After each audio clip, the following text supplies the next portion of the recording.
வந்து மாரிகிருஷ்ணன். நாங்கள் 4 தலைமுறையாக மஞ்சள் பயிர் பண்ணிகிட்டு இருக்கோம். திருநெல்வேலி மாவட்டத்தில் வந்து பாரேடிங்கிற ஒரு கிராமத்தில் தான் நாங்கள் வந்து மஞ்சள் சாகுபடி செஞ்சிட்ருக்கோம். நாங்கள் கிட்டத்தட்ட ஒரு 4வது தலைமுறை நான் வந்து மஞ்சள் பயிரிட்டு வருகின்றேன்.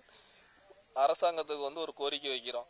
அதாவது இலவச பொருட்களில் வந்து வேட்டி சேலை பொங்கல் தொகுப்பாக பரிசு கழிக்கப்பட்டது. அதில் மஞ்சளும் இடம்பெற்றுண்டால் எங்களுக்கு மங்களகரமாக இருக்கும், மக்களுக்கும் மகிழ்ச்சி இருக்கும், எங்களுக்கும் மகிழ்ச்சி இருக்கும். அது ஒரு அரசாங்கத்துக்கு ஒரு கோரிக்கையாக வைக்கிறோம்.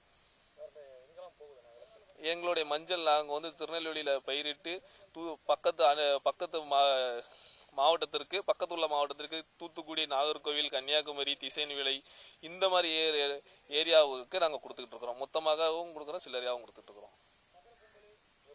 என்னுடைய பேர் வந்து மாரிகிருஷ்ணன். நான் வந்து ஒரு விவசாயி வந்து நான் ரொம்ப நாளாக கிட்டத்தட்ட ஒரு 40 வருஷம் 45 வருஷமாக அந்த மஞ்சள் வந்து விவசாயம் பண்ணிகிட்ருக்கேன். சேனக்கிழங்கு விவசாயம், நெல் பயிர் எல்லாம் விவசாயம் பண்ணிட்டுருக்கேன். இது வந்து பொங்கலுக்கு வந்து அறுவடை வந்து இது மாதம் வந்து 7 மாதம். 7 மாதங்கும் போது எங்களுக்கு வந்து நல்ல விளைச்சல் நல்லா தான் இருக்குது. விலை வந்து தக்க விலை கிடைக்கணும், எங்களுக்கு வந்து அரசாங்கம் வந்து கோரிக்கை வைக்கணும். இதனால் வந்து பொங்கல் வந்து சிறப்பு முக்கியமான வந்து முதல் பொருள் வந்து மஞ்சள் குலை தான். மஞ்சள் குலை, மஞ்சள், கரும்பு, சேனக்கிழங்கு இந்த ஐட்டம் 3 ஐட்டம் வந்து பொங்கலுக்கு மிக சிறப்பானது, ஒரு வழிபாடு, தெய்வ வழிபாடு. அதனால் எங்களுக்கு வந்து போதுமான விலை கவர்மெண்ட்டு தரும்படி தாழ்மையோடு கேட்டுக்கொள்கிறேன். அதாவது நான் ஊர் வந்து எனக்கு வந்து பாரடி வேண்டிய ராஜாபுரம். நான் ஒரு விவசாயி, கண்டிப்பேர் விவசாயி. அப்படிங்கும்போது நான் வந்து கிட்டத்தட்ட ஒரு 35 வருஷமாக என்னுடைய தாப்பனார்கள் வந்து நான் விவசாயம் மஞ்சள் விலை பண்ணிகிட்ருக்கேன். மஞ்சள் குலை, சேனக்கிழங்கு, நெல் பயிர் இந்த 3 ஐட்டம் பண்ணிகிட்ருக்கேன்.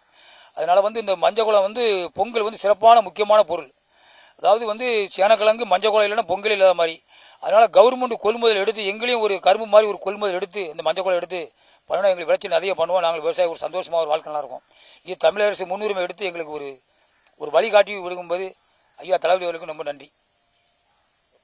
பேர் செல்லப்பா.